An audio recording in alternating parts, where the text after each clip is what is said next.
தயவு செஞ்சு சொதப்பிராத. இந்த சொதப்பிராத அப்படின்னா இது எப்படி இங்கிலீஷ்ல சொல்றது அப்படிங்கறத இன்னைக்கு பார்க்க போறோம். இது மட்டும் இல்ல, எல்லாரும் தேடிட்டு இருக்க ஒரு வார்த்தை கிரிஞ்ச் அப்படின்னா அந்த வார்த்தை என்ன அப்படிங்கறது இந்த வீடியோல பார்க்க போறோம். So welcome back to daily 2 words of series.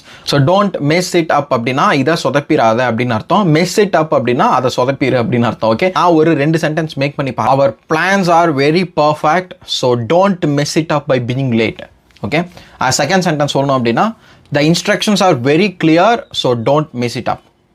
Okay ரெண்டாவது கிரிஞ்ச் அப்படிங்கிற வார்த்தைக்கு ஆக்சுவலா என்னதான் மீனிங் அப்படின்னா, முகம் சுளிக்க வைக்கிற மாதிரியான ஒரு ஃபீலிங் வருது அப்படின்னா அதுதான் கிரிஞ்ச். இன்னும் டீட்டெயிலா சொல்லணும் அப்படின்னா வேறொருத்தர் செய்யற ஒரு கன்றாவியான ஒரு கேவலமான ஒரு விஷயத்தை பார்த்து நமக்கு ஒரு அந்த ஃபீலிங் பேர் தான் ஆக்சுவலா கிரிஞ்ச் அப்படின்னு சொல்லுவாங்க. பொதுவாக நம்ம எல்லாருக்கும் கிரிஞ்ச் பேசிக்காக ஃபீல் பண்ண முடியும். நம்மளோட பழைய ஆதார் கார்டு இருக்கு இல்லையா, ஸோ அந்த ஃபோட்டோவை பார்த்தீங்கன்னா நமக்கு எல்லாரும் ஒரு ஃபீலிங் வரும் இல்லையா, அதுவும் ஆக்சுவலாக கிரிஞ்ச் தான். ஸோ நான் ஒரு எக்ஸாம்பிள் 2 எக்ஸாம்பிள் மேக் பண்ணி பார்க்குறேன். நீங்களும் கமெண்ட்ல வந்து உங்களுக்கு டைம் வந்துச்சு அப்படின்னா மறக்காம எக்ஸாம்பிள்ஸ் மேக் பண்ணி பாருங்க. ஐ cringe when my mom sings in public and his jokes made everyone cringe. So இந்த மாதிரி இன்னும் நிறைய வார்த்தை 1 மணி நேரத்துக்கு ஒரு தடவை எனக்கு இந்த மாதிரி நிறைய வார்த்தையெல்லாம் கற்றுக்கணும் நீங்க ஆசைப்பட்டு அப்படின்னா மறக்காம நம்ம வாட்ஸ்அப் சேனலை மறக்காம ஃபாலோ பண்ணிக்கோங்க. லிங்க் பயோல தான் இருக்கு.